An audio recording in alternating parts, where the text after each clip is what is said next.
Imagine que tu es dans un monde rempli d'opportunités. Il y a des opportunités à gauche, des opportunités à droite. Et cependant, toi, tu ne sais pas comment les saisir. Tu ne sais pas comment prendre des bonnes décisions, surtout rapidement et rationnellement. La plupart des personnes se sentent mal. Elles se sentent mal et ils ont peur de prendre des décisions chaque jour. Des décisions pourtant qui pourront changer le cours de leur vie. Et dans cette vidéo, je vais te partager 6 étapes qui vont te permettre de prendre des décisions plus rapidement et plus rationnellement. Étape numéro 1, définis ton objectif. Tout d'abord, il faut que tu saches que pour prendre des décisions, il faut que tu aies un but en tête. Si tu n'as pas de but en tête, tu ne sauras pas où aller. Tu ne sauras pas quel chemin prendre. Et c'est pour ça que je vais te prendre l'exemple de 2 sentiers. Le premier sentier, lui, il est magnifique. Il y a des femmes, il y a des belles maisons, des villas. Vraiment, c'est la route parfaite. Ok? Mais le contre-coup, c'est que ça va ralentir ton processus. Donc, ça veut dire que pour arriver à ton objectif, tu vas prendre plus de 10 ans, voire même plusieurs années. Et le deuxième sentier, lui, c'est un sentier qui est dégueulasse. Ok? Qui est dégueulasse. Le sentier est moche, il a des trous, des gros trous, des feuilles mortes, des feuilles abîmées, vraiment beaucoup d'obstacles. Mais par contre, ce sentier-là va te permettre d'apprendre plus sur toi. Et en plus de ça, d'arriver plus rapidement à tes objectifs. Dis-moi dans les commentaires, quel serait ton choix personnel? Est-ce que tu aurais pris le premier ou le deuxième sentier? Personnellement, moi, j'ai décidé de prendre le deuxième sentier. Car je trouve qu'il faut toujours prioriser la difficulté. Il ne faut pas aller toujours dans le chemin le plus facile. Car c'est vrai que le chemin le plus facile, c'est toujours le chemin, tu n'auras pas beaucoup d'épreuves. Voilà, tu vas te relaxer. Il faut avoir des difficultés dans sa vie. Car l'absence de difficultés, en fait, t'empêchera de façonner une belle vie, ta belle vie correcte. Parce que, comme on dit, sans difficulté, tu peux pas vraiment savourer les victoires. Enfin bref, je voulais juste te dire, pour que tu puisses prendre des décisions, faut que tu aies un but en tête. Car sans but, tu ne sauras pas où aller et ce que tu voudras. La deuxième étape est de contrôler ses peurs, voir ses émotions. Je vais plus me pencher sur la peur. Donc, qui veut dire les décisions, la peur du conflit, la peur de l'échec, la peur de déplaire, la peur de s'imposer aux autres, la fuite des responsabilités. Tu sais quoi? Inspire profondément. Tu restes pendant 2 secondes, 2 ou 3 secondes et tu relâches. Tu relâches tout. Tu relâches le haut de ton corps.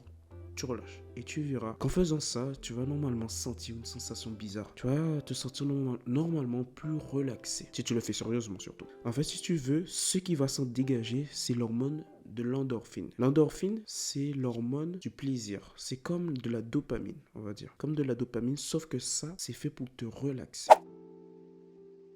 La troisième étape est d'avoir une vision positive des différents choix. Donc, qui veut dire, pour que tu puisses prendre vraiment bien tes décisions, il faut que tu aies une vue d'ensemble positive sur les différents choix. Donc, il faut savoir déjà pourquoi. Pourquoi tu dois prendre une décision là maintenant? Pourquoi tu dois faire ça? Pourquoi tu dois choisir l'un des choix? Est-ce que tu es vraiment obligé? Il faut que tu puisses prendre des décisions. Et pour que tu puisses prendre des décisions, il faut que tu ne sois pas dans la négation, mais dans la positivité. Car il faudra prendre des décisions. Et si tu es négative, tu en prendras des mauvaises.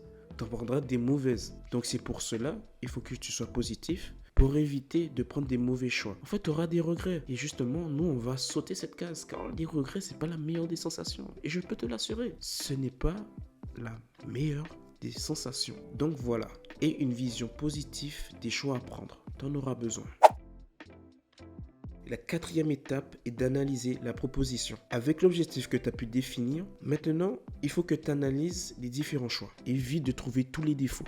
Vraiment tous les défauts. Car du fait que tu vas chercher que les défauts de chaque choix, tu seras dans la négation. Du fait que tu sois dans la négation, tu seras dans l'émotionnel. Donc, et toujours cette vision positive, d'accord? Positive. Essaye de chercher les bénéfices. En fait, ce que ça va te permettre de gagner. Et pour cela, je vais te donner quelques questions. On va dire 3 questions. Et les voici. La première question à se poser est quel choix va me permettre d'arriver à mon objectif premier en peu de temps? La deuxième question est quels sont les différents bénéfices de chaque choix? Et la troisième, qu'est-ce que je pourrais obtenir grâce à ce choix? Et si tes 3 questions sont positives à l'un des choix, pourquoi tu hésites? Pourquoi tu hésites? Prends-le. Prends ce choix-là. Arrête d'hésiter. Prends ce choix-là. Il faut que tu le regardes positivement. Et ça passe toujours par ce que ça peut te rapporter derrière. La 5e étape est de respecter la règle des 5 secondes. Si tu veux, la règle des 5 secondes, elle est très simple. Il faut que tu fasses un décompte pour que tu puisses prendre un choix. Jusqu'à 5. Donc, qui veut dire, tu comptes à partir de 5 jusqu'à zéro et tu prends ta décision. Donc, tu t'es posé les différentes questions pour savoir quel choix va te permettre d'arriver à ton objectif premier. Normalement, il y aura toujours un choix qui sera la meilleure. Elle sera risquée ou pas. Si tu es dans le risque, vas-y. Si tu n'es pas dans le risque, vas-y.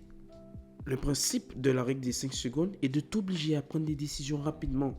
Ok? Tu dois prendre des décisions là maintenant. Même si tu hésites, tu dois prendre ta décision après les 5 secondes. 5, 4, 3, 2, 1, c'est bon. Tu prends ta décision là maintenant. Et à force, tu verras, tu n'auras même plus besoin de la règle des 5 secondes. Tu prendras des décisions rapidement tout seul, sans faire le décompte. Et la 6e étape est de prendre tes responsabilités. À la fin, tu auras pris une décision.